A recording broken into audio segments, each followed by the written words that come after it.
Bueno, ahora los voy a dejar con el doctor Tomás Basser, que es integrante de la Comisión de Derecho Ambiental de FACA y del Instituto de Derecho Ambiental del Colegio de Abogados de La Plata. Muchas gracias, Diana, muy bellas palabras. Desde parte del Instituto de Derecho Ambiental del Colegio de Abogados de La Plata, te agradecemos mucho la posibilidad de contribuir para lo que va a ser esta charla. Sin mucho más que agregar, quiero presentar al primer expositor, al doctor Pablo Lorenzetti.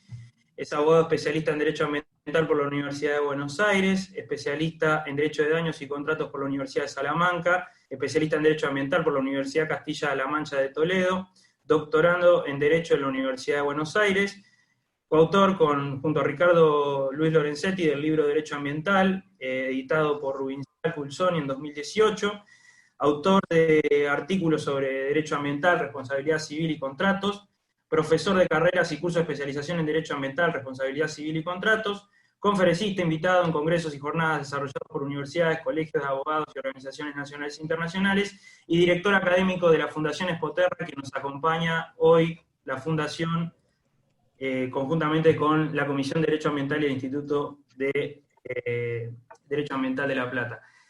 Pablo, bienvenido y bueno, te cedo el lugar.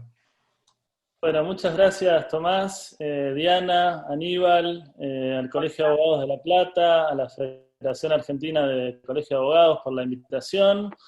Es un gusto para mí estar con todos ustedes. Saludo especialmente a muchos amigos que veo por ahí, al doctor Carlos Rodríguez, a Jorge Franza, a Belén Japacia, a Rosita Rey de Chaco, bueno, muchos amigos. Así que es un gusto charlar algunos minutos con ustedes esta tarde. Por supuesto también es una alegría, como cada vez que me toca hacerlo, y tuve la suerte de hacerlo muchas veces en estos últimos años, compartir una charla con Néstor Caferata, que desde hace ya varios años es un gran amigo, pero siempre, en mi caso y en el de muchos de sus discípulos, ha sido, es y seguirá siendo nuestro maestro en esto del derecho ambiental, así que siempre se lo digo a él, es un gran orgullo compartir momentos con él. Bueno, junto con Néstor y con Enrique Peretti, al principio de esta pandemia, a pedido de la editorial Rubinsal, escribimos un artículo sobre los aportes del derecho ambiental a el manejo de la pandemia y de la pospandemia, así que yo me voy a referir muy brevemente, porque ese artículo tiene alrededor de 40 o 50 páginas y forma parte de un libro que va a salir ahora en breve sobre el impacto de la pandemia del coronavirus en las diferentes ramas del derecho. Entonces voy a tomar un par de ideas introductorias de por qué, digamos, pensar en clave ambiental. Por favor, no seas así. Escucho un ruido ahí atrás. ¿Se escucha bien? Sí. Por favor. No, pensé que me hacía una pregunta nada más. No, los micrófonos. Entonces, la idea es aportar un par de nociones introductorias sobre por qué enfocar desde el paradigma ambiental la pandemia, la pospandemia, y después consignar nada más que 2 o 3 aportes del derecho, de la racionalidad, de los principios y de las reglas ambientales para la gobernanza de la pandemia. Esa es un poco la idea en estos minutos que tengo, sin prejuicio que después podemos hacer algún intercambio, creo que al final lo vamos a hacer con Aníbal. Bueno, en esta justificación de por qué darle un enfoque ambiental a la pandemia, esto lo hemos hablado muchísimo con Néstor Caferata, la mayoría de las organizaciones internacionales han expresado al respecto en varios documentos, diciendo que una de las grandes causas de las enfermedades zoonóticas como son o como es el coronavirus, parten de las modificaciones que los seres humanos realizan en los recursos naturales o en el ambiente en general. La idea de la deforestación, el corrimiento de la frontera agrícola y demás, propician las posibilidades de contactos entre personas y animales, y eso genera la posibilidad de zoonosis como es el coronavirus. Por eso, como dijo la Unión Internacional para la Conservación de la Naturaleza, el 14 de abril de 2020, es necesario el aporte del derecho ambiental para afrontar la pandemia y la pospandemia. Hace muchos años Néstor Caferata, también Vidar Campos escribió algo de esto, resaltaban la estrecha relación que hay entre el ambiente y la salud humana, ¿no? La salud humana, o la salud en general, tiene un doble carácter. Por un lado, individual, ¿no? La salud humana, y por otro lado, un carácter colectivo, ¿no? La salud pública. La Corte Suprema de Justicia de la Nación, ya desde la causa Mendoza, el 20 de junio de 2006, viene diciendo que el daño que la persona humana causa al ambiente se lo está causando a sí mismo porque la persona forma parte del ambiente. Y por tanto no puede disfrutar la persona de su salud si el ambiente está contaminado o degradado. Fíjense, por ejemplo, hoy salió en todas las noticias que metieron preso a 4 personas en la provincia de Córdoba por el tema de los incendios intencionales. Bueno, las personas causan incendios a la naturaleza y con eso se afecta no solamente la naturaleza, los recursos naturales, sino que se afecta también la salud individual de las personas. Y vamos a hacer algún comentario, seguramente Néstor también lo hará, de la sentencia de la Corte Equística.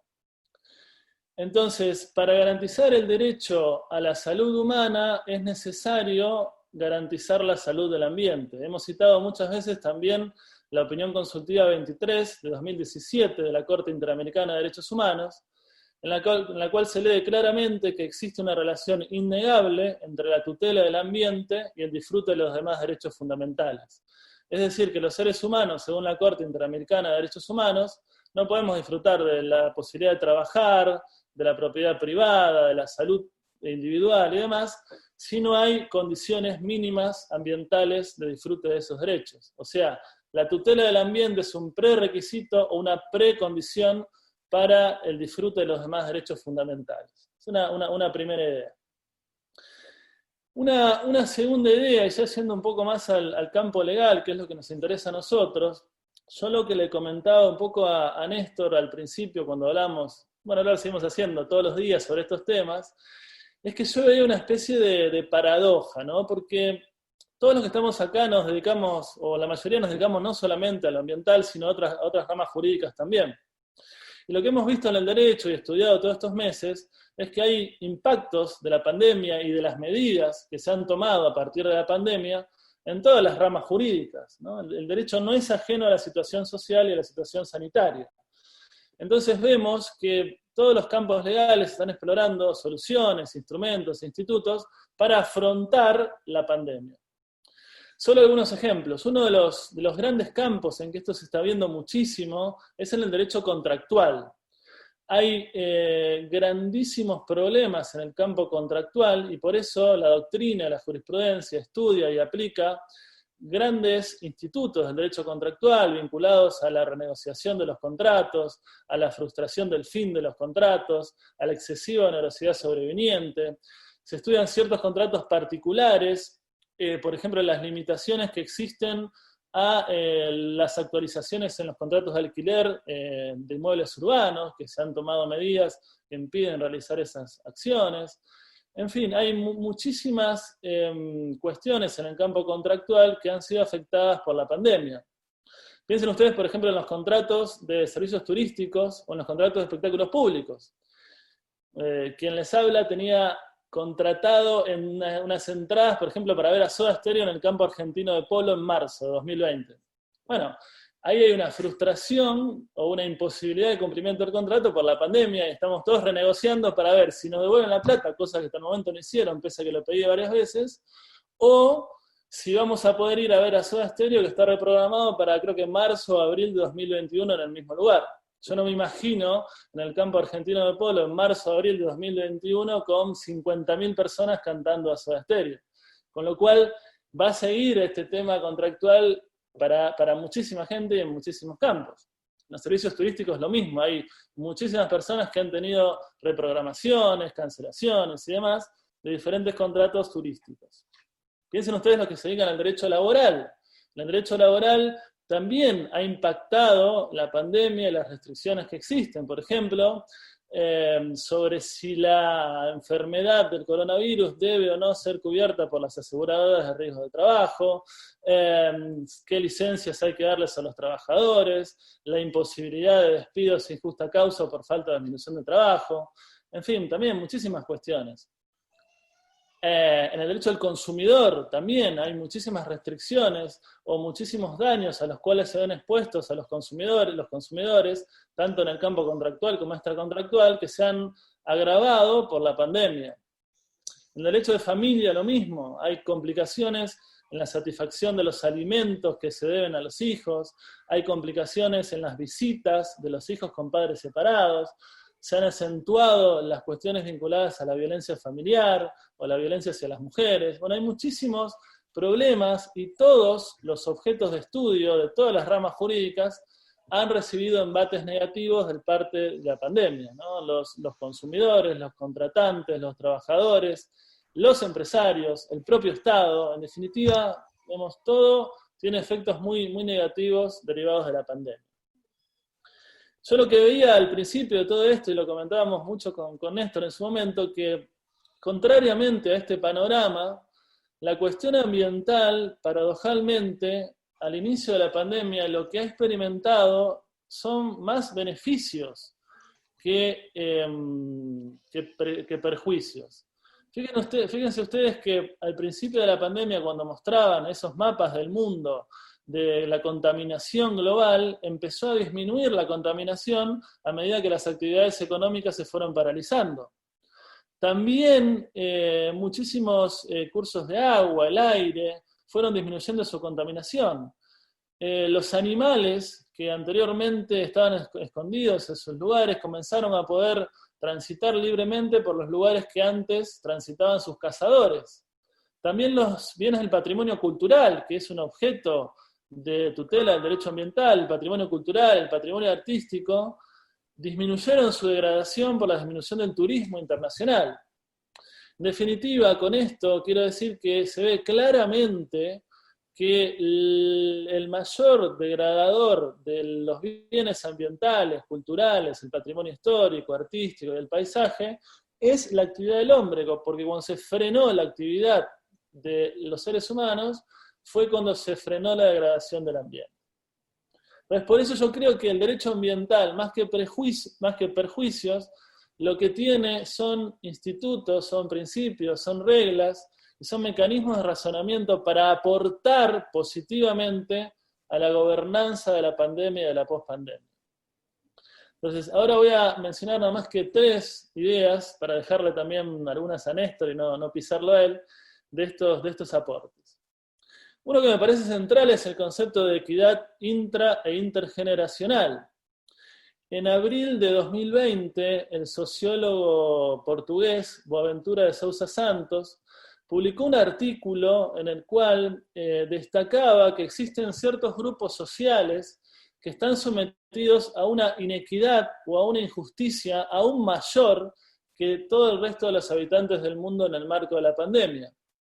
Él ponía como ejemplos ahí a personas marginadas que viven en villas miserias o en las favelas, a los ancianos, a personas que tienen alguna dificultad mental o cognitiva, a trabajadores precarizados o informales, en definitiva, a grupos sociales que sufren aún más los efectos de la pandemia y respecto de los cuales es ineludible tomar medidas de acción positiva para equilibrar los derechos que estas personas ostentan. Un poco, esto lo he trabajado mucho también en el derecho del consumidor con la noción de sujetos hipervulnerables.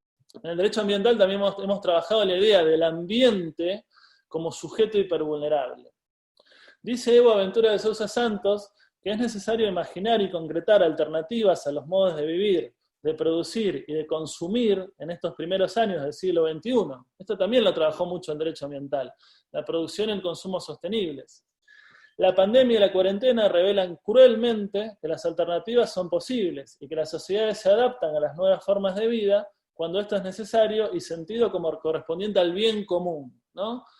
Esta idea del bien común, de la función social en el ejercicio de los derechos, es muy importante tenerla en cuenta, y la cuestión ambiental ha trabajado mucho esta noción de la economía verde, la economía circular, la economía azul. Esto recuerdo cuando estuvimos con Néstor también en Río +20, en 2012, se habló mucho de estas ideas.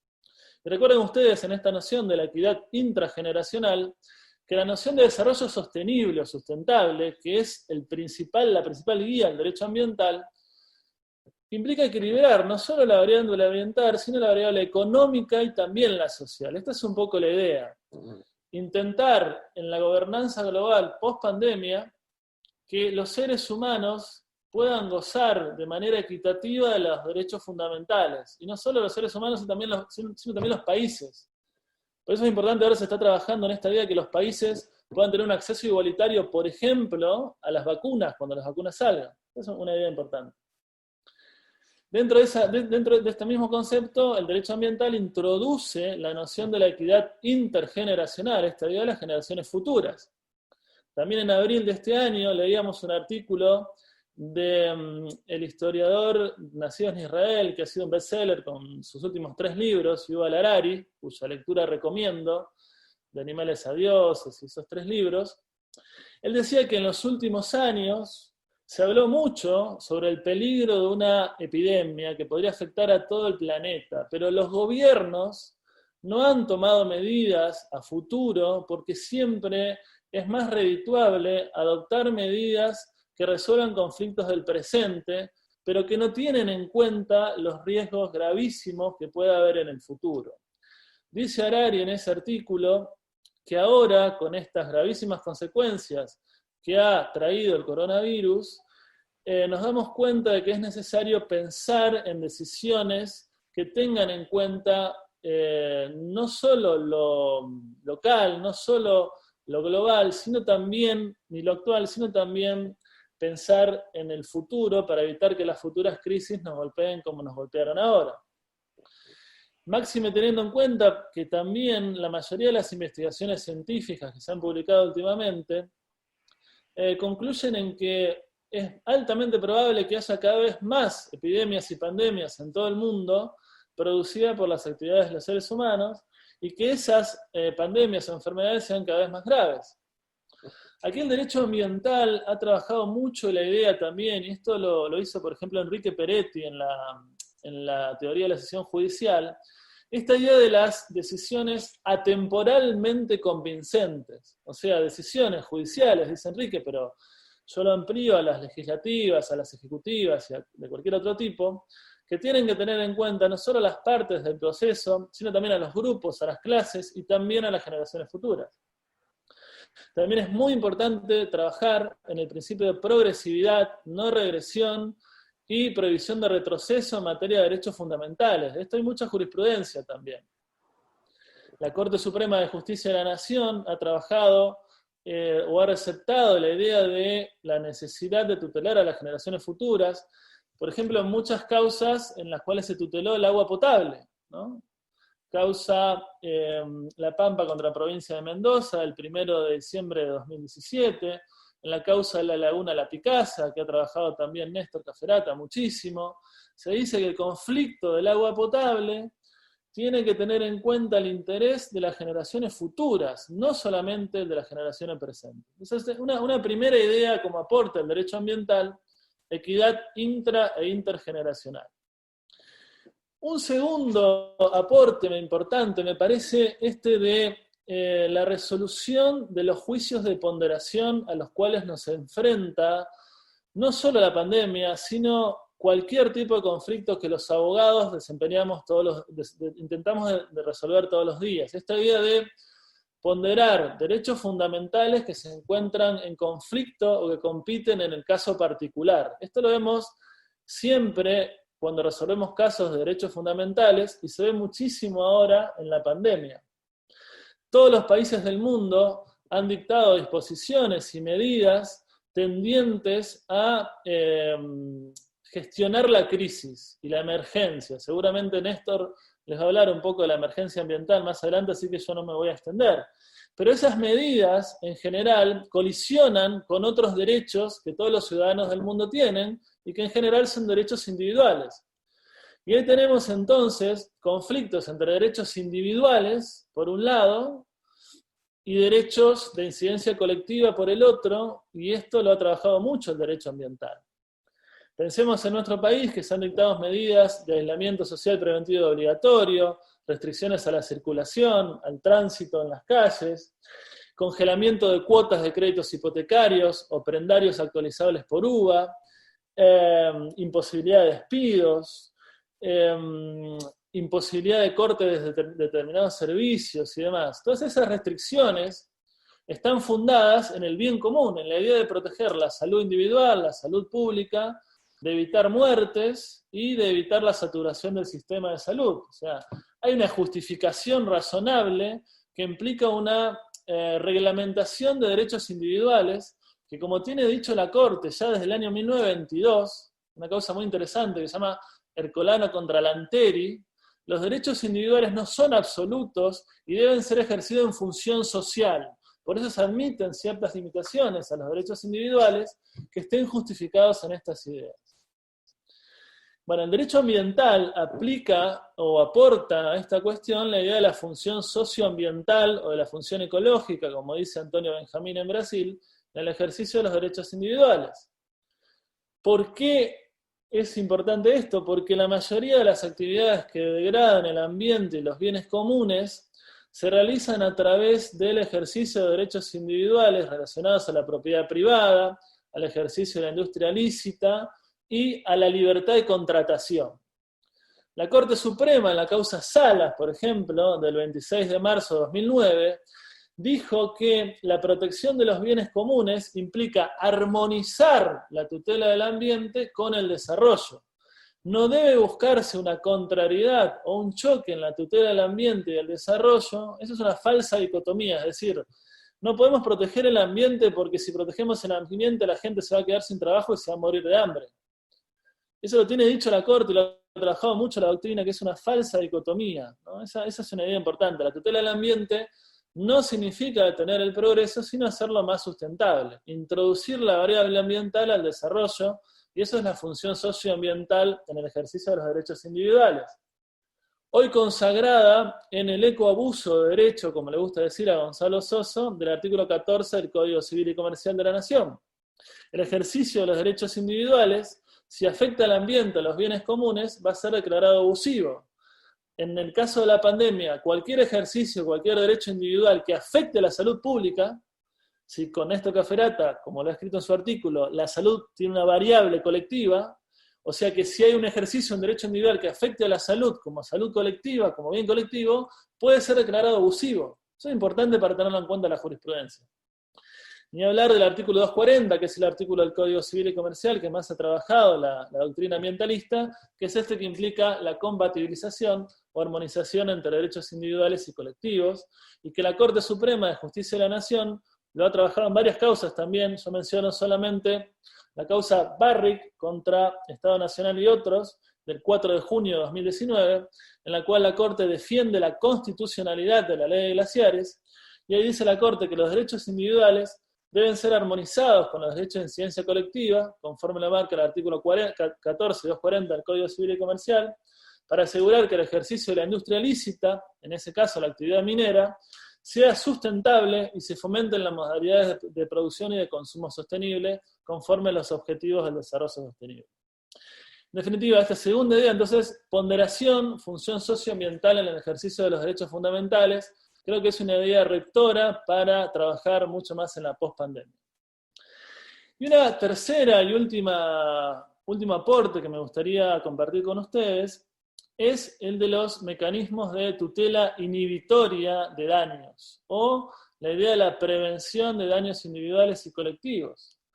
La pandemia es evidente que ha enfrentado a todas las sociedades del mundo a riesgos y a daños graves, ciertos e irreversibles, tanto a la salud humana como a gran cantidad de bienes de los seres humanos, y lo que se intenta entonces es evitar o disminuir la gravedad de esos riesgos y de esos daños. Evitar, reitero, que la gente que se enferma, que la gente se muera y que los sistemas de salud se saturen. Aquí bueno, no hace falta que lo diga yo porque acá hay muchísimos especialistas en temas ambientales, pero es central en materia ambiental y en materia de bienes comunes la idea de la prevención de daños y la evitación y la no degradación de los bienes comunes. Artículo 4 de la Ley General del Ambiente. Hay muchísima jurisprudencia en esto. Yo voy a mencionar solamente la sentencia más reciente de la Corte Suprema de Justicia de la Nación, en uno solo de los aspectos, que es este. Por ahí Néstor después comenta algún otro de los aspectos, porque hay muchísimos aspectos de esta sentencia de la Corte que se llama equística o ecuística, no sé cómo le vamos a decir, contra provincia de Santa Fe y otros, sobre la quema de pastizales en el delta del río Paraná. Fíjense qué interesante, porque ahí se presenta una acción tendiente a que la provincia de Santa Fe, la municipalidad de Rosario, la provincia de Entre Ríos y la municipalidad de Victoria, Entre Ríos, adopten medidas para que cesen los incendios en el delta del Paraná y con ello se evite la degradación del ambiente del delta del Paraná. Ahora, la Corte ahí toma una medida cautelar con muchísimos fundamentos, reitero, muy interesantes. Pero fíjense que la Corte ahí, entre otros fundamentos, recepta la función preventiva y la tutela inhibitoria en materia de responsabilidad civil al fundar la medida cautelar que dicta. Esto es muy importante tenerlo en cuenta para los abogados que litigan, como para los jueces que tienen en sus manos resolver estos problemas. Fíjense que dice la Corte ahí: el peligro en la demora surge de la necesidad de prevenir y evitar que el daño ambiental colectivo continúe, o sea, que no continúen las quemas y no se agrave el daño ambiental, o se agrave la degradación del ambiente en la región del delta del Paraná, con fundamentos en los artículos 2, 4, 5 y 27 de la Ley General del Ambiente, y 1710 y 1711 del Código Civil y Comercial, función preventiva de la responsabilidad civil. Dice la Corte: existe una afectación severa de un recurso ambiental o ecológico de naturaleza interjurisdiccional, hay una efectiva degradación ambiental o afectación del delta del río Paraná, o sea, acá no estamos en el principio precautorio porque la degradación ambiental es efectiva y cierta, y compromete seriamente su funcionamiento y sustentabilidad. Fíjense que esas son palabras del 240 del Código Civil y Comercial. Funcionamiento y sustentabilidad del ecosistema, motivo por el cual su conservación es prioritaria, no solo en interés de la generación en presente, sino también de las generaciones futuras. Trasladado esto a la pandemia, ya hubo sentencias que han afrontado, que han aplicado la función preventiva de la responsabilidad civil a casos vinculados a la salud pública. Por ejemplo, el Juzgado Contencioso Administrativo y Tributario número 12 de la Ciudad Autónoma de Buenos Aires dictó una sentencia, una medida cautelar, el 7 de abril de 2020, en el marco del barrio 31 de la Ciudad Autónoma de Buenos Aires, un pedido formulado por la defensora de la Ciudad Autónoma de Buenos Aires, cuyos hechos eran que había muchos escombros y mucha basura acumulada por actividades que había realizado de relocalización de parte del barrio del gobierno de la Ciudad de Buenos Aires y que se habían frenado por la pandemia. El juzgado ordena realizar todas las acciones para cuidar el ambiente de los habitantes y sacar todos los escombros y la basura que allí había, y fíjense cómo lo fundamenta. Dice el juzgado: se trata en la especie de la protección del derecho a un ambiente sano y su intrínseca relación con el derecho a la salud. Fíjense lo que dijimos al principio.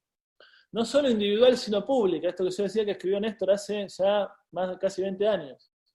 Lo que aquí se tiende a resguardar es un derecho doblemente colectivo, dice el juzgado, por cuanto se trata de proteger al ambiente y a la salud, ambos en su faz general y su directa relación con el interés público.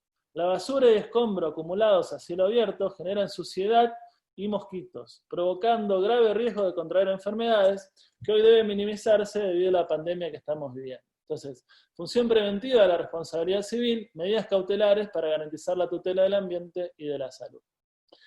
Bueno, son estos tres los aportes que yo quería hacer del derecho ambiental, y nada, voy terminando con un par de conclusiones un poco más generales. Me parece que debemos trabajar un poco en la gobernanza global de la pospandemia, que debería tener en cuenta un poco todas estas ideas que provienen de la teoría general del derecho ambiental y de la tutela de los bienes comunes, para mejorar la resiliencia de los sistemas naturales. Esto que un poco por ahí lo comenta Néstor, y que lo ha resaltado la Corte, por ejemplo, en la causa Kersich, ¿no? Esta es un poco la idea de recomponerse de estos grandísimos embates que sufre el mundo y que sufren los sistemas naturales, como el de esta pandemia. Es importante trabajar en esto. Y al mismo tiempo, y esto lo ha estudiado mucho también la doctrina, fortalecer y tutelar los derechos fundamentales y los sistemas democráticos en estos tiempos de crisis y de emergencia, ¿no? Esto lo ha dicho también la Comisión Interamericana de Derechos Humanos en una declaración que hizo el 10 de abril de 2020. Dice la Comisión: se recomienda adoptar de manera inmediata el enfoque de derechos humanos en toda estrategia, política o medida estatal dirigida a enfrentar la pandemia del COVID-19. Estas medidas deben estar apegadas al respeto irrestricto de los estándares desde universalidad, interdependencia, indivisibilidad y transversalidad, particularmente de los derechos económicos, sociales, culturales y ambientales, ¿no? Los derechos ambientales son transversales, invaden el resto de los derechos fundamentales, como dije al principio, y deben ser tenidos en cuenta y deben ser tomados de manera efectiva en esta idea que también ha trabajado la doctrina a nivel global del Estado de Derecho Ambiental y de la efectividad que debe predicarse de la tutela de los bienes comunes. De la misma manera que hay que garantizar los derechos individuales, hay que garantizar la tutela de los bienes comunes. Bueno, yo creo que hay un rol importante de los operadores del derecho en tratar de efectivizar todas estas ideas. Yo, y esto lo digo de manera muy particular y personal, no soy demasiado optimista ni demasiado idealista en esto que la pandemia y la crisis nos va a hacer todos mejores personas y que todos vamos a salir de esto con algo colectivo y altruistas y demás, pero sí creo que en lo que hacemos nosotros, que es ciencia jurídica, hay herramientas muy importantes para profundizar y efectivizar. Para los que quieran ser un poco más optimistas que yo, y con esto termino, les recomiendo, bueno, varios autores, pero les recomiendo un autor que Néstor y Enrique Peretti lo han citado y lo han trabajado mucho en un libro de ellos dos, que también recomiendo, sobre los desafíos del derecho ambiental, que publicó Rubinsal el año pasado. Y este autor, nosotros lo conocimos en lo que fue casualmente la primera conferencia que yo di en mi vida, hacía poco que me había recibido, y nos invitó Antonio Benjamín a un congreso muy grande de derecho ambiental que se hace todos los años en San Pablo, en Brasil, que van miles de personas. Y yo, bueno, tenía muchísimo miedo, porque fuimos ahí, hablamos con unos amigos, era un domingo a las 10 de la mañana nuestro panel. Y bueno, y finalmente nos fue bien, y el congreso fue fantástico. Y el cierre del congreso fue en el salón más grande de una fundación, ahí en San Pablo, en Brasil. Y a nosotros nos llamó la atención que el cierre era un congreso de derecho ambiental, pero el cierre no era de un abogado, de un profesor de derecho, sino que lo hacía este autor, que yo decía que Néstor y Enrique lo han citado mucho, que es Leonardo Boff, que es un teólogo, un filósofo, y un pensador, un ecologista, y uno de los fundadores de la teología de la liberación. Y él dio una charla fantástica que a todos nos quedó muy, muy marcada, y después lo leímos, y bueno, compramos algunos de sus libros y los saludamos ahí. Y yo en ese momento compré este libro, no sé si se ve, ahí se ve un poco, que después me lo firmó, me lo autografió él. Ese libro me lo puse a releer un poco cuando me invitaron a dar esta charla. El libro se llama La opción tierra, y el epígrafe dice: la solución para la tierra no cae del cielo, ¿no? Esa es un poco la idea que traté de transmitir, ¿no? La solución, o sea, el primer y el mayor causante de los problemas ambientales que desembocan en este tipo de pandemias, evidentemente son las actividades humanas, y como dice acá Boff, la solución no va a venir de afuera ni de un milagro, sino que la solución va a venir implementando un poco de estas ideas. Y fíjense, si se ve acá, no creo que se vea ahí, pero ¿se ve la dedicatoria ahí? Se ve al revés, en realidad, por la cámara. Pero la dedicatoria dice Pablo: viva el cuidado que salva la vida.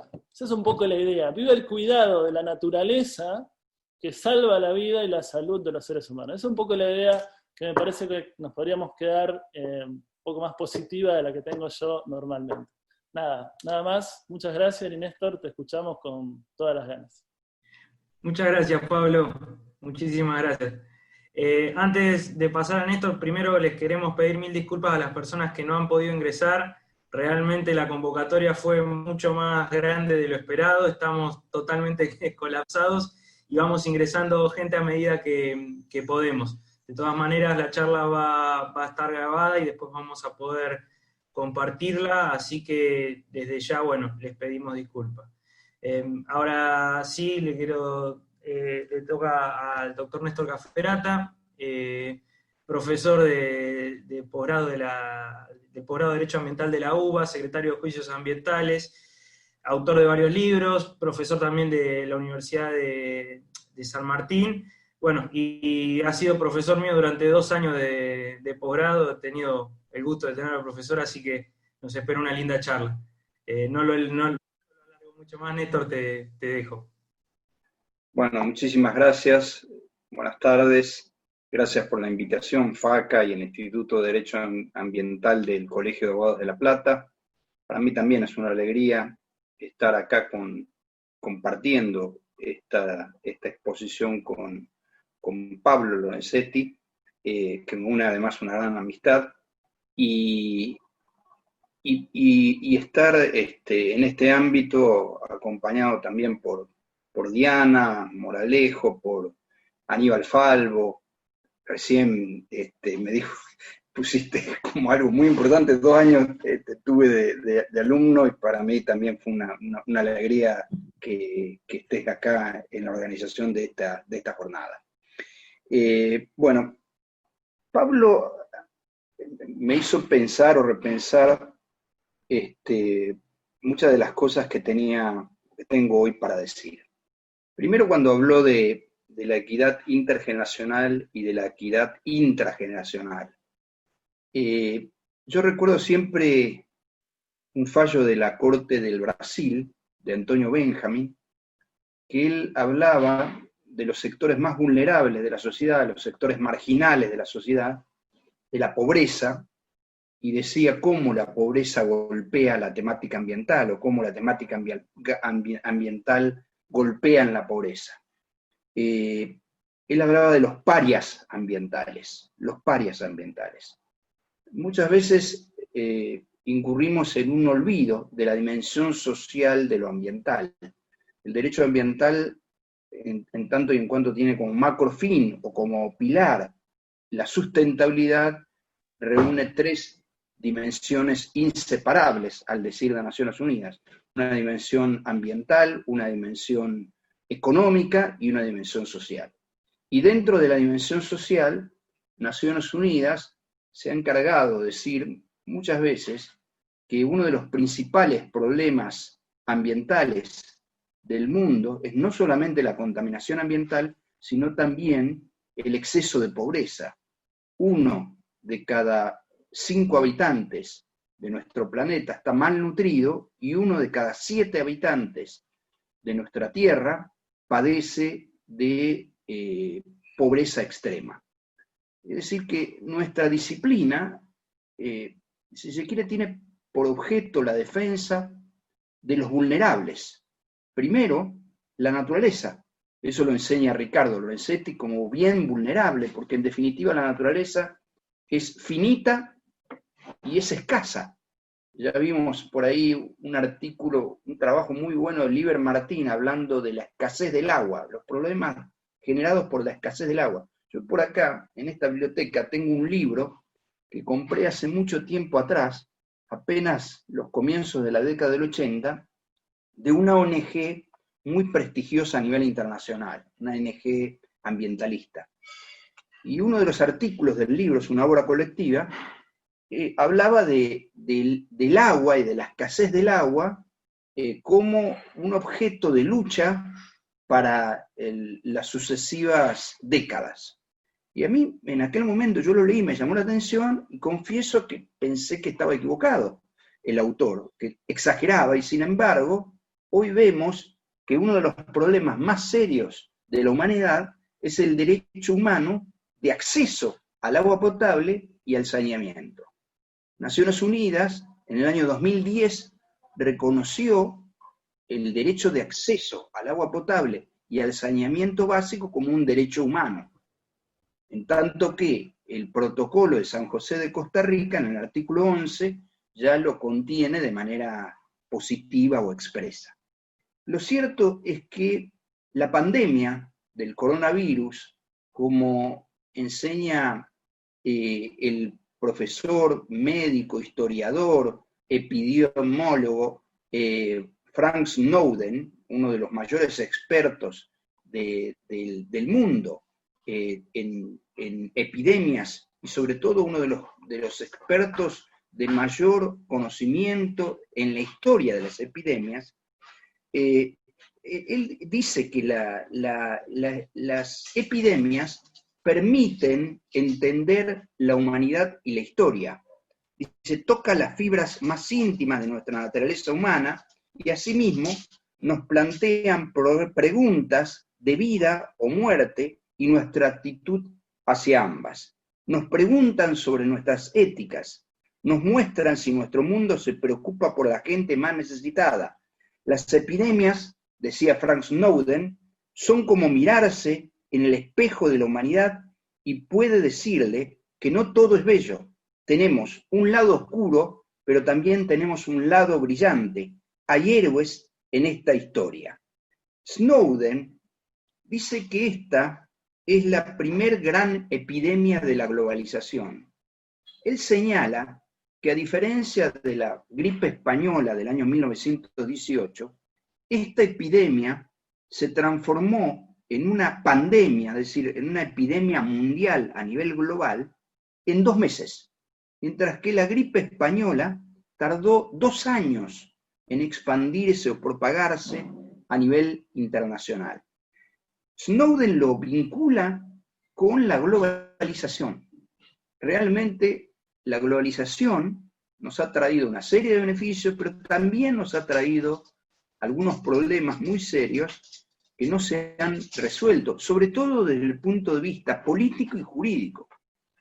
La globalización trajo probablemente muchos beneficios desde el punto de vista económico, pero no hubo un acompañamiento proporcionado desde el punto de vista político y jurídico. Y la prueba la tenemos con la pandemia del coronavirus. Fíjense lo que pasó.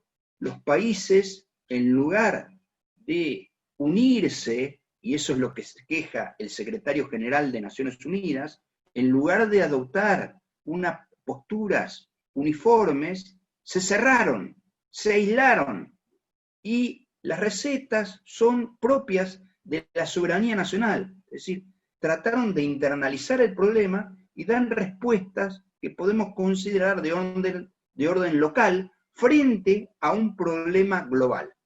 Y en el espejo de la realidad, que es lo que señala Snowden, porque él dice, la pandemia en definitiva nos permite entender la humanidad y la historia, y dice que es un espejo a través de la cual nos vamos a ver con todas nuestras virtudes y nuestros defectos, no ya individualmente, sino como colectividad, y sobre todo como colectividad humana, porque si algo también puso en crisis y en jaque la pandemia, es el concepto de humanidad.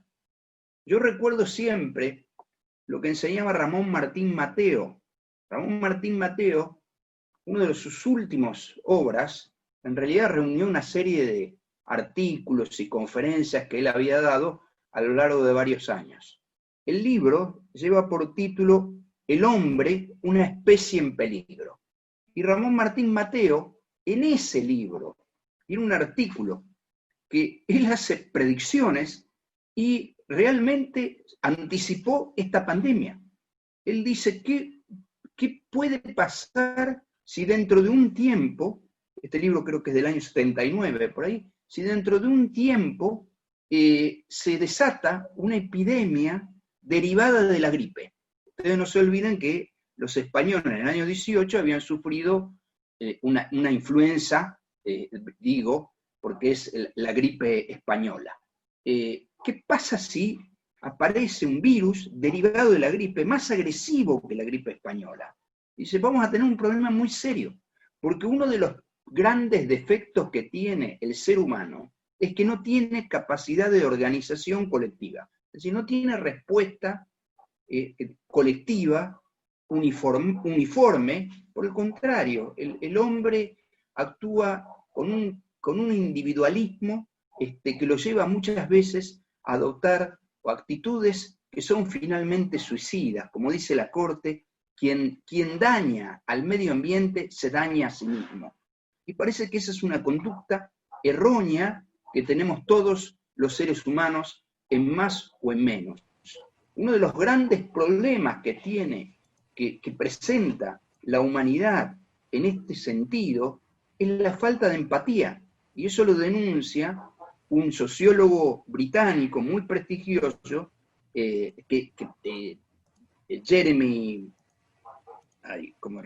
ahora me voy a recordar el nombre, que dice que lo que nos falta en el mundo es la noción de empatía.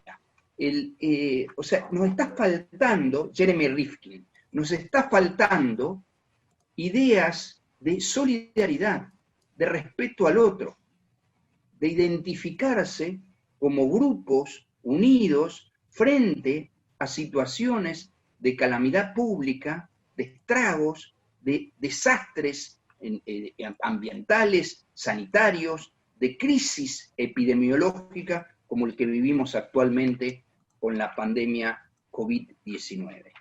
Es más, Frank Snowden dice que no sabemos si se está gestando en este momento algo más grande de lo que padecemos actualmente. Fíjense que en estos días se denunció que hay un rebrote del COVID-19, creo que en Corea se dio el primer caso de rebrote del COVID-19, de manera que todavía, ya ha pasado desde marzo del 2020, cuando la Organización Mundial de la Salud reconoció el COVID-19 como una pandemia a nivel mundial,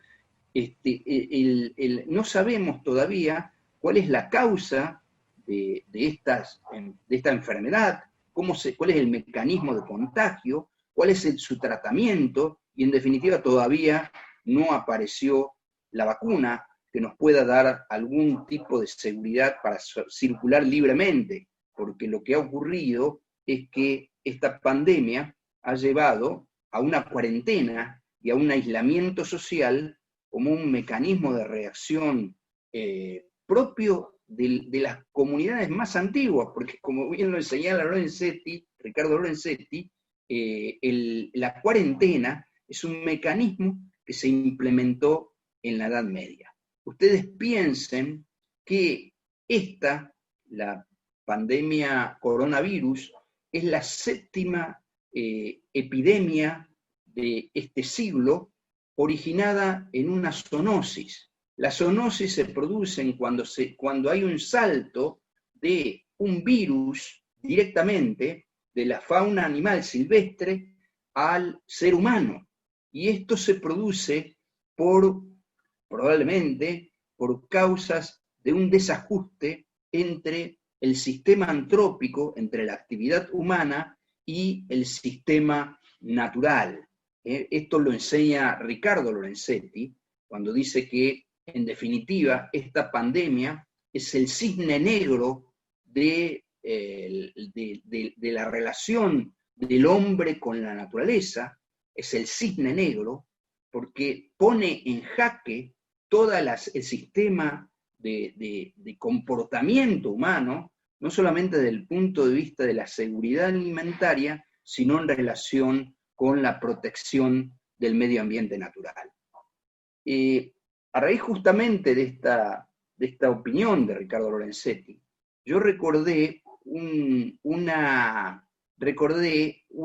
acá me dice Franza que El hombre, una especie en peligro, lo publicó la editorial Trivium en el año 1993. Bueno, gracias Jorge, yo creí que era antes.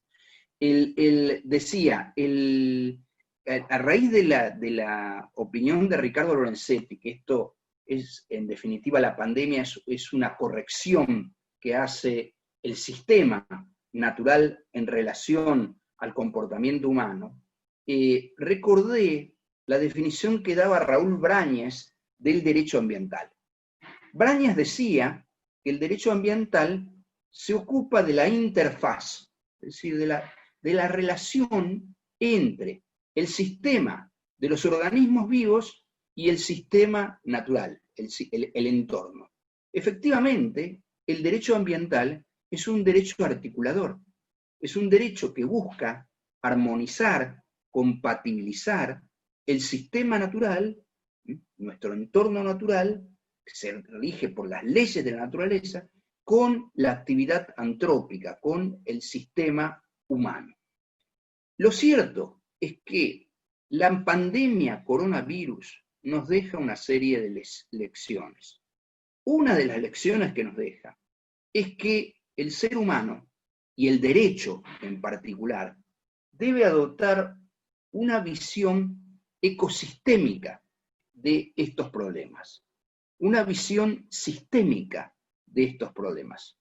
Y además, cuando se trata de casos difíciles o complejos, debe seguir una visión de tipo policéntrica. La Corte Suprema de Justicia de la Nación viene sosteniendo esta postura.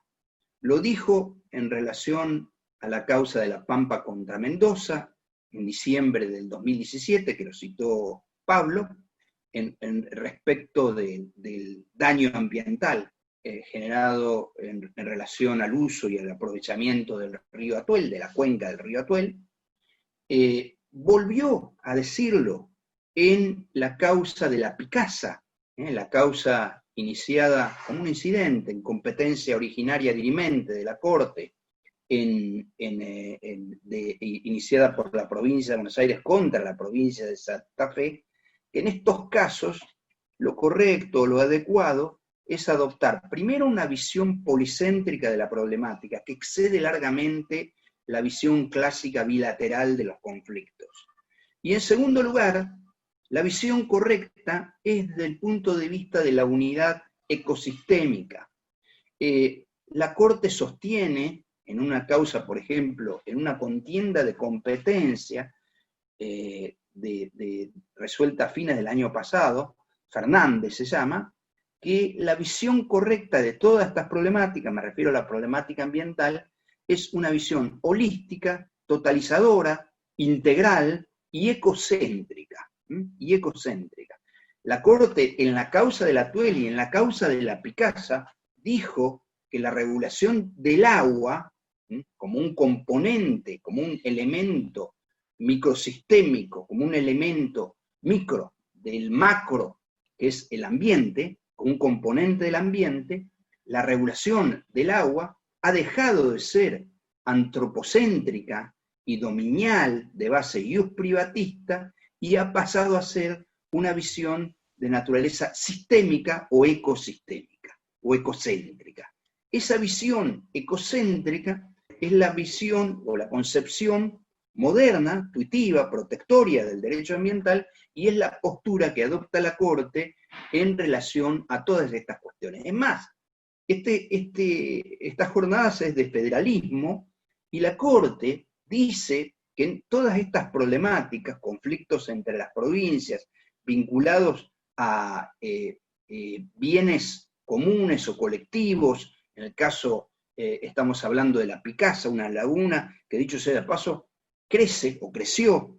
En el año 2000 ocupaba unas 900 hectáreas ubicadas en el límite entre Córdoba, Santa Fe y la provincia de Buenos Aires, y después por distintos motivos, probablemente vinculados con la actividad, antrópica, la laguna creció hasta llegar en su superficie cubierta, cubrir más de 30.000 hectáreas de la pampa húmeda bonaerense, cordobesa y de Santa Fe. Incluso llegó a estar bajo el agua una ruta, un tramo de la ruta, estaciones de servicio, las vías del ferrocarril, y una ciudad, Arón Castellanos, quedó bajo el agua, porque la laguna no solamente ocupaba una superficie mayor de los 30.000 kilómetros, sino que también había adquirido características de profundidad.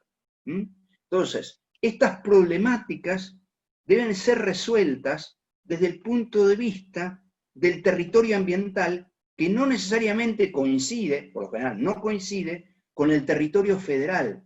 El territorio federal tiene por base la cultura y la historia, y es de orden político. Las divisiones son políticas, en tanto que el territorio ambiental es predominantemente de base natural. Entonces, la falta de coincidencia entre el territorio ambiental y el territorio federal no le impidió a la Corte adoptar medidas enérgicas, adoptar decisiones que se pueden considerar atípicas, pero que buscan la solución efectiva de la problemática. Lo hizo en la causa de la Picasa, integrando, por ejemplo, a la provincia de Córdoba, la litis, cuando la provincia de Córdoba no estaba demandada, para buscar una solución concertada entre las 3 provincias de la región que comprenden la extensión de la Picasa, y lo hizo actualmente en relación a la causa del delta del río Paraná, en la causa equística o ecuística, contra la provincia de Entre Ríos y otros, provincia de Entre Ríos, Santa Fe, el Estado Nacional, el municipio de Victoria, el municipio de Rosario. En esta causa, la Corte, si se quiere, flexibilizó las reglas del proceso y integró a la provincia de Buenos Aires, en la medida que la provincia de Buenos Aires no solamente integra la región del delta del río Paraná, sino también que forma parte del PIEDAC, que es el Plan Integral Estratégico de Desarrollo del delta del río Paraná, que dicho sea de paso, es un humedal de importancia internacional, es el sitio Ramsar número 26 de nuestro país. La región del delta del río Paraná es una región de altísimo valor desde el punto de vista ecológico, no solamente por la función regulatoria que cumplen los humedales, sino también porque es riquísimo desde el punto de vista de la biodiversidad. De hecho, como dato, basta un botón, tiene 560 especies de vertebrados el delta del Paraná, y que ahora están, muchos de ellos, en peligro de perder la vida, de muerte, como consecuencia de estos incendios absolutamente descontrolados. Esto es, digamos, la visión sistémica es, si se quiere, una de las herramientas que complementan las herramientas que mencionaba Pablo en defensa del medio ambiente frente a las crisis sanitaria y epidemiológica. Yo tengo la misma visión que tiene Ricardo Lorenzetti, Pablo o Nick Robinson, un gran experto de derecho internacional, de derecho ambiental a nivel internacional. Fue, si mal no recuerdo, director de APA, de la Agencia de Protección del Ambiente de Estados Unidos, y uno de los grandes expertos en derecho ambiental de IUCN, de la Unión Internacional de Conservación de la Naturaleza. Robinson habla de una sola salud, y habla de que hay que integrar la salud humana con la salud ambiental. Yo creo que los límites son absolutamente difusos.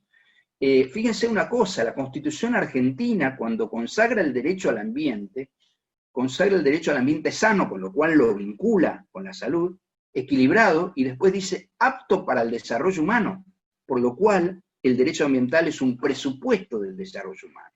Hay una íntima relación entre el derecho ambiental y el derecho a la salud, y efectivamente, como dice Pablo, en realidad un poco compartiendo las enseñanzas de Vidar Campos, de Mosetti Turraspe, de Morelo mismo, el derecho a la salud tiene un carácter dual o bifronte, es derecho individual, el derecho de acceso a la salud es un derecho individual, pero al mismo tiempo es un derecho de incidencia colectiva, tiene un componente público, se ubica en la esfera social de los individuos, y consecuentemente el carácter doble que presenta el derecho a la salud hoy tiene un fuerte impacto en toda esta temática de la pandemia y respecto del derecho ambiental. Porque el derecho ambiental no es un convidado de piedra, frente a esta problemática.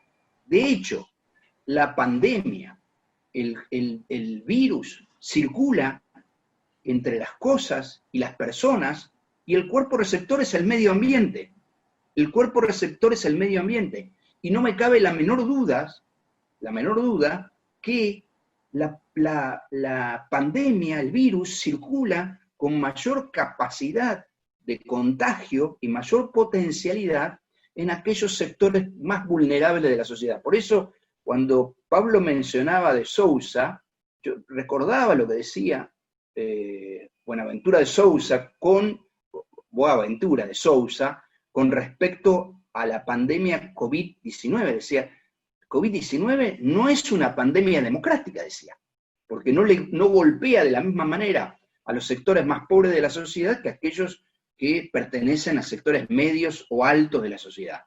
Y es real. Yo me acuerdo una vez un reportaje en un canal de televisión, un periodista se acerca a un hombre que vive en una villa de emergencia y le pregunta qué medidas adoptan, y le dice, mire, acá no hay agua corriente, nosotros no tenemos cloaca, no tenían los servicios básicos, y además tampoco tengo jabón, directamente, o sea, a mí me piden que me lave, ¿con qué me voy a lavar si no tengo agua potable? Bueno, este es el gran problema y el gran desafío que tiene hoy el mundo con respecto a esta temática.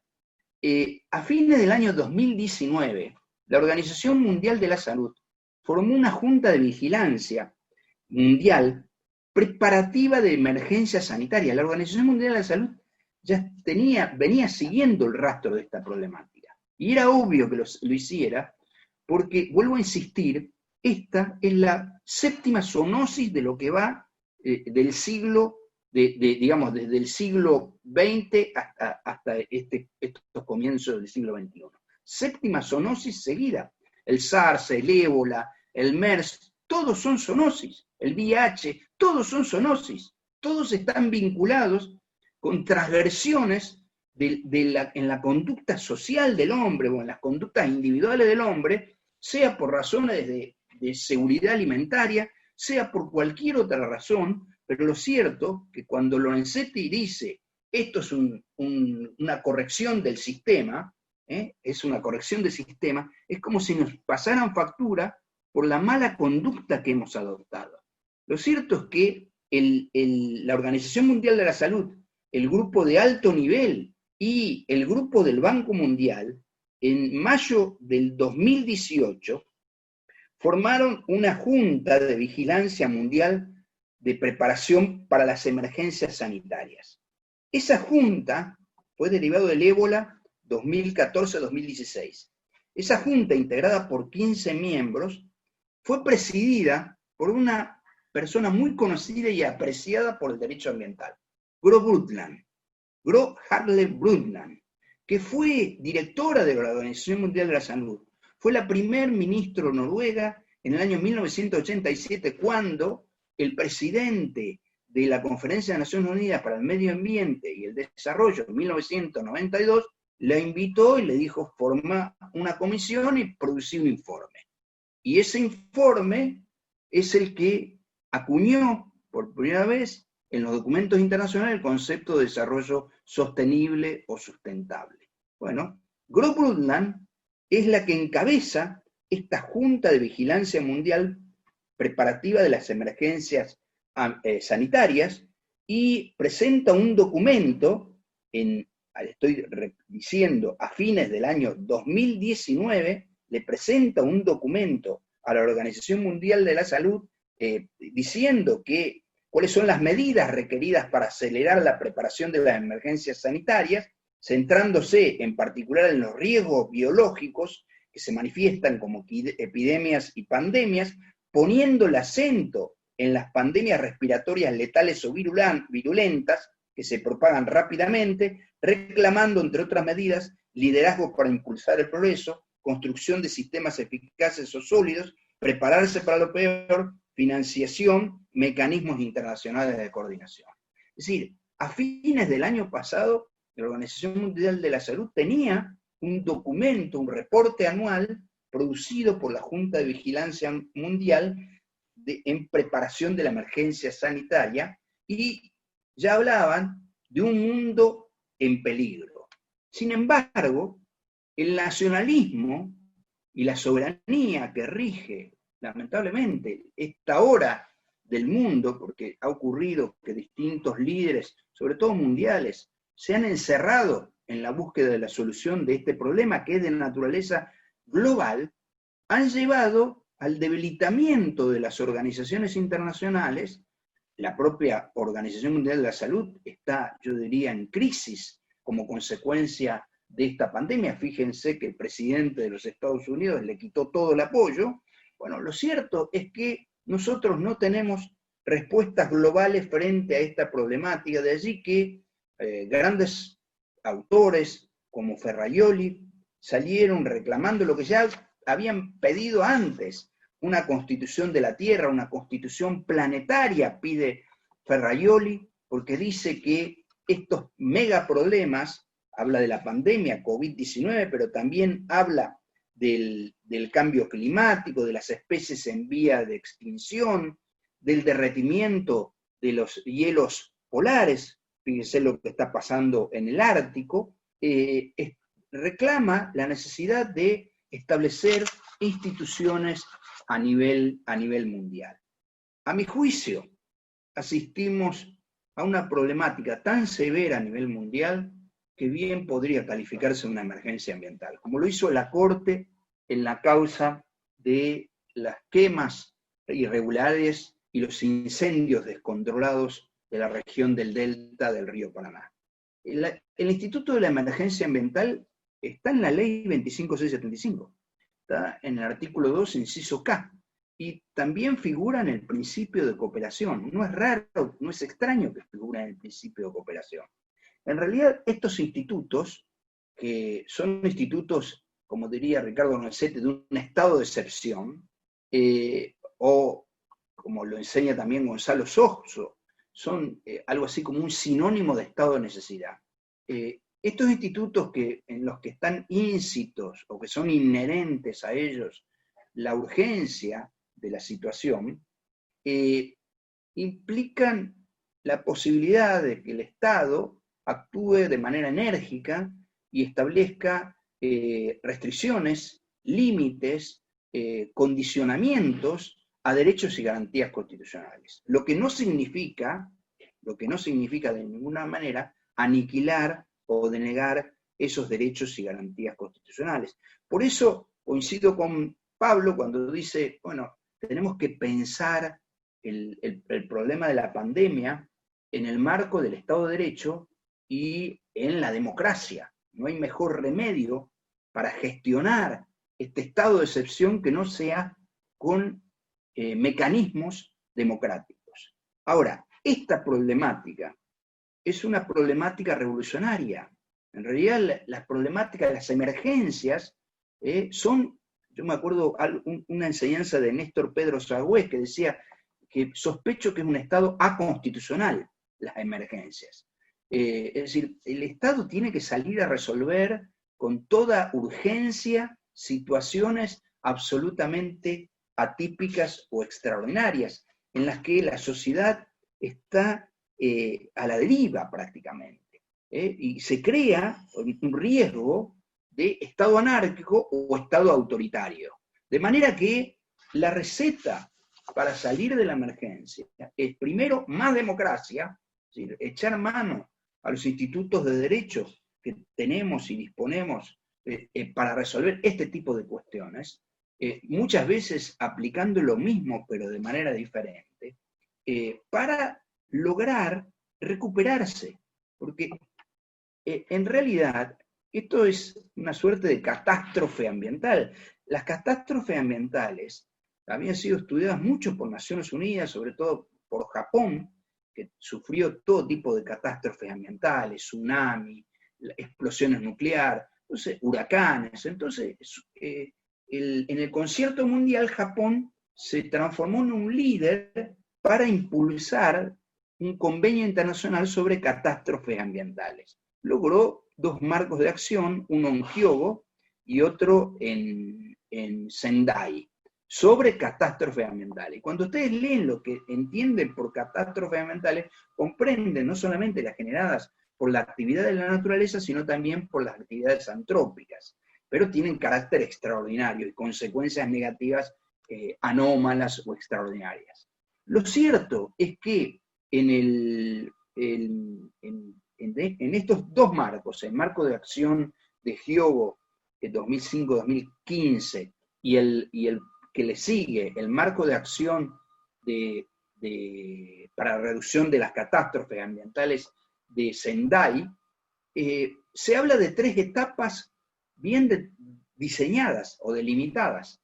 La primera etapa es la etapa de la prevención o precaución, la etapa de reducción del riesgo a los desastres o a las catástrofes ambientales.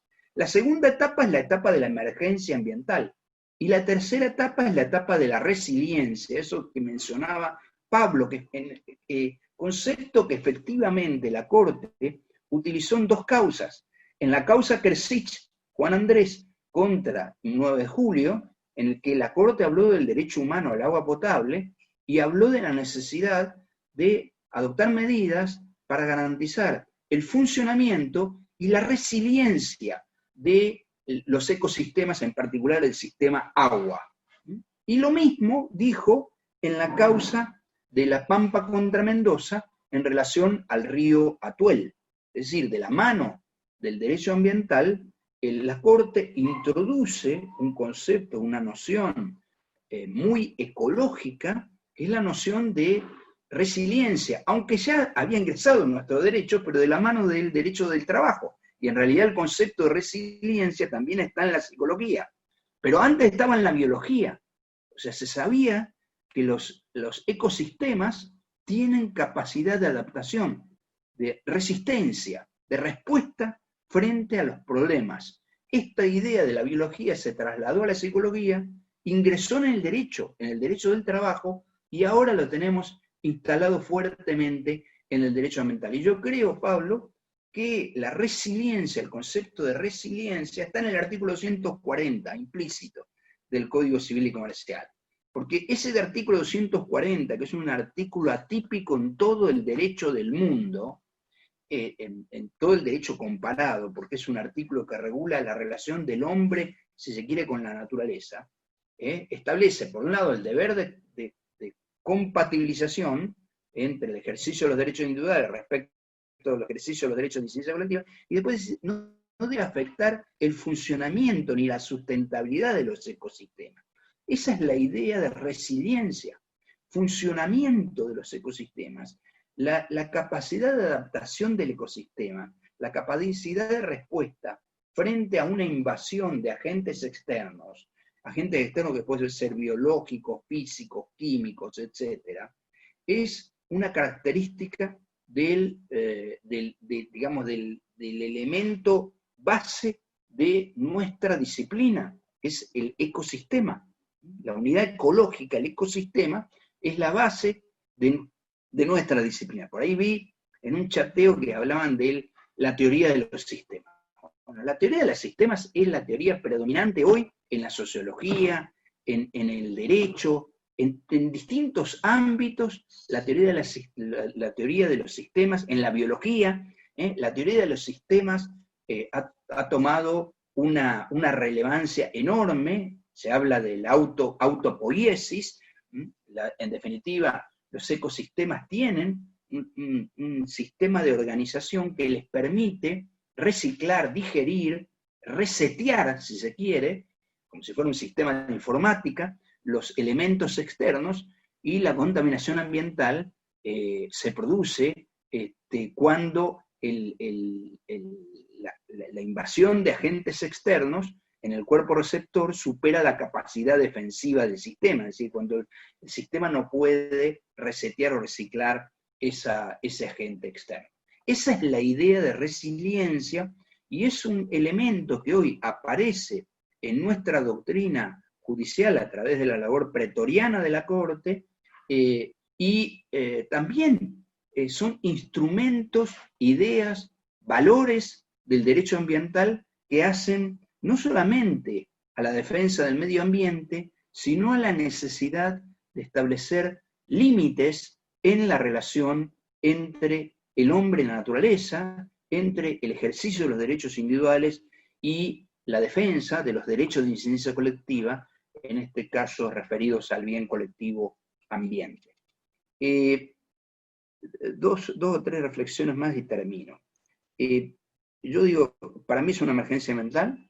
Nosotros tenemos instrumentos que se pueden utilizar y mucho y de manera efectiva en defensa del medio ambiente y que probablemente sirvan para enfrentar esta pandemia. Me refiero a los principios de derecho ambiental, en especial el principio preventivo y el principio precautorio. Fíjense que efectivamente, como dijo Pablo, en la causa ecuística la Corte invocó la normativa en materia de tutela civil inhibitoria, es decir, digo, la acción, el deber de prevención, la acción de prevención, el artículo 1710 y siguiente.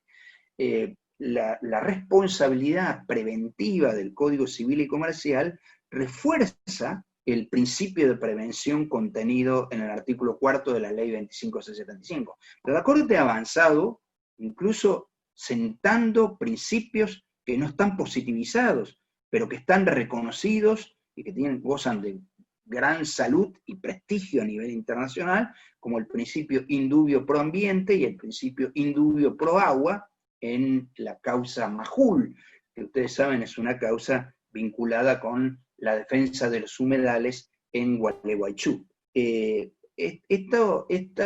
Todos estos principios, que son normas jurídicas prima facie, guías de conducta, son mandatos de optimización que hay que cumplirlo en la medida de lo posible, la Corte tiene dicho que tienen carácter vinculante. De hecho, cuando se refirió en la causa Salas, Dino y otros contra la provincia de Salta al principio de precaución, dijo claramente que el principio de precaución genera una obligación de previsión anticipada y extendida en cabeza de los funcionarios públicos. Y en la causa de las telefónicas, yo les recomiendo que lean el voto del doctor Lorenzetti cuando se refiere al principio precautorio. Dice que el principio precautorio es un principio básico, y yo diría el principio de diferencia, el derecho ambiental del resto de las disciplinas clásicas del derecho. El principio precautorio, dice Lorenzetti, exige la acreditación mínima de algún grado de riesgo en concreto. A ver, en este sentido, el principio, hay un umbral de acceso al principio precautorio. Hay un umbral de acceso al principio precautorio. Pero hay que tratar de reducir la incertidumbre, pero definitivamente hay que adoptar un criterio casuístico, pero definitivamente, primero, el principio precautorio, como ya lo dijo en otro voto memorable en la causa Asociación Multisectorial, le va a gustar a Francia, Asociación Multisectorial para la Defensa del Sur contra la CENEA, contra la Comisión Nacional de Energía Atómica, el doctor Lorenzetti en su voto dijo que el principio precautorio es un principio sustantivo del derecho ambiental. Bueno, visión sistémica, emergencia ambiental, precaución, resiliencia. Y para terminar, yo siempre recuerdo lo que enseñaba Isidoro Goldenberg. Y yo lo puse, y esa en realidad es una enseñanza de Isidoro, en el libro que escribimos juntos sobre daño ambiental, problemática de su determinación causal. Él decía que paradójicamente el ser humano es la primera especie inteligente del mundo y la primera que por su propia conducta está en peligro de extinción. Me recuerda a lo que enseñaba Bertrand Russell cuando se preguntaba si el ser humano va a sobrevivir. Dice, has man a future? O sea, ¿se mantendrá el hombre sobre la Tierra? Se preguntaba Bertrand Russell. Y él decía que, bueno, hay razones para sospechar que no es fácil que esto suceda. O el mismo Leonardo Boff, que tomando las ideas de Lovelock sobre Gaia, enseñaba que él temía que algún día Gaia se cansara de este ser sucio, que es el ser humano, de este ser complicado, que es el ser humano, y se sacudiera, y al sacudirse terminara, digamos, alejando o echando al ser humano de la tierra. Como enseñaba Ramón Martín Mateo, la tierra va a seguir viviendo, sobrevivir. Los que probablemente no sigamos sobreviviendo somos los seres humanos. Y creo que esta pandemia nos tiene que dejar una enseñanza muy fuerte. Porque si alguien está hoy aislado, es el ser humano.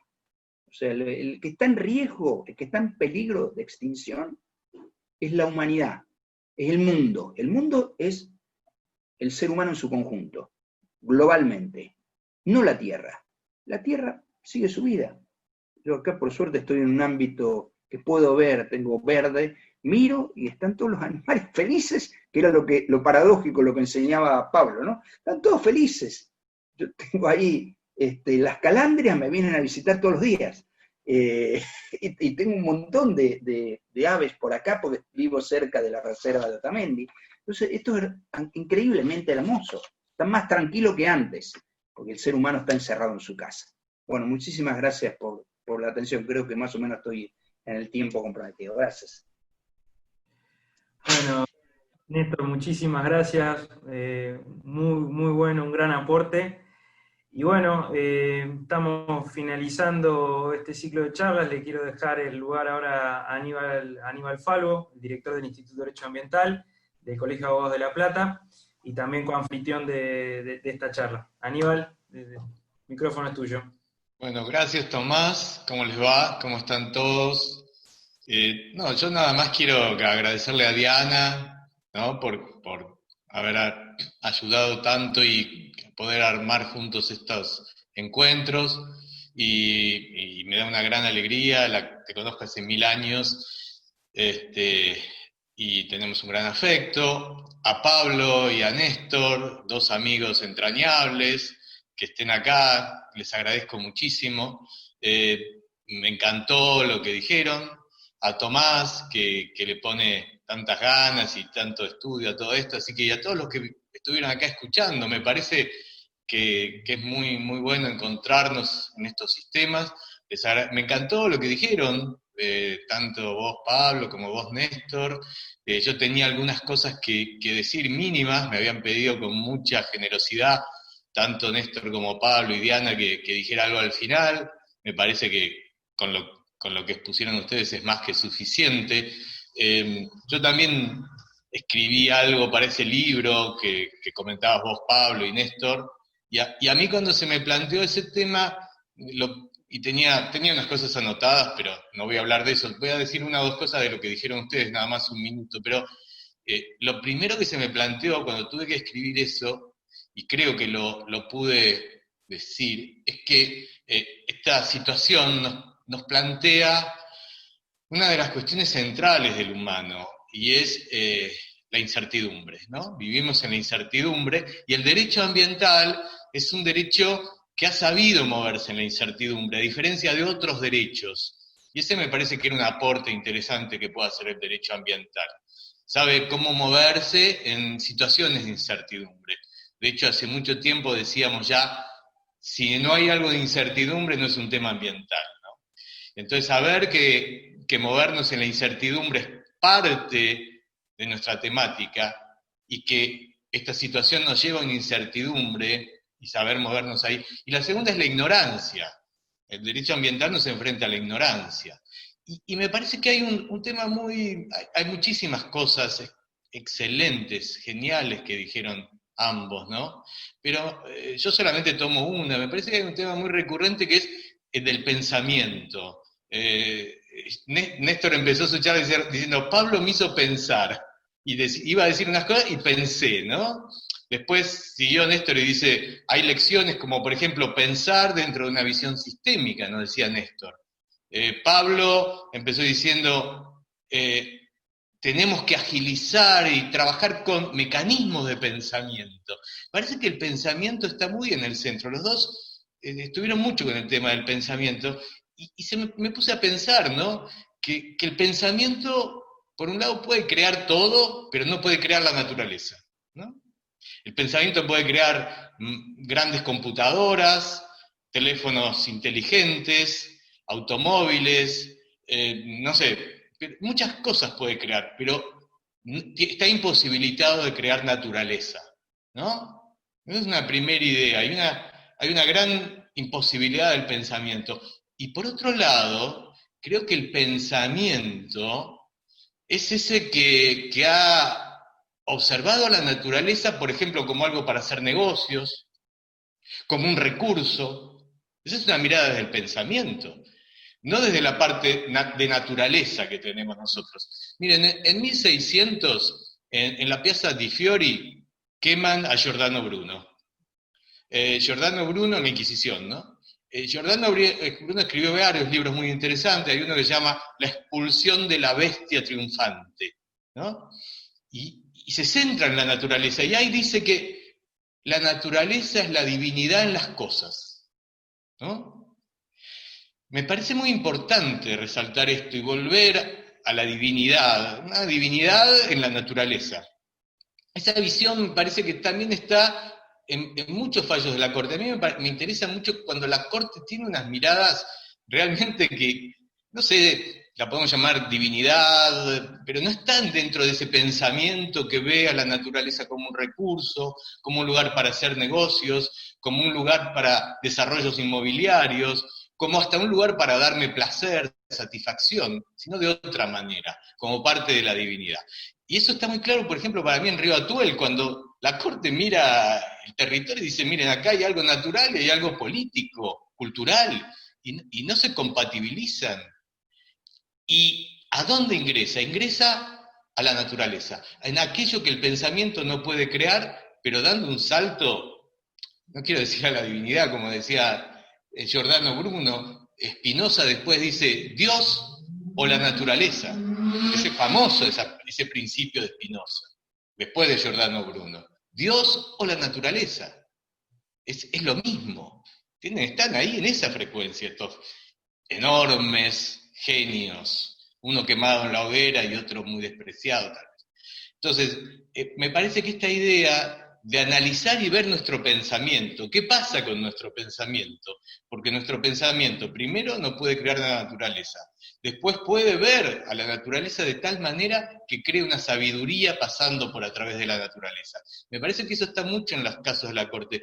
Y por último, creo que ahí hay un llamado también, yo ahora estuve escribiendo un poco, bueno, tanto Néstor como Pablo lo saben, analizando unos fallos de la Corte, y me interesó cuando en algunos fallos como Asociación de Abogados de la Patagonia se analiza la evaluación de impacto ambiental, y en un punto la Corte, y en otros más, dice que el análisis debe ser no solo científico, sino que tiene que tener seriedad y reflexión, ¿no?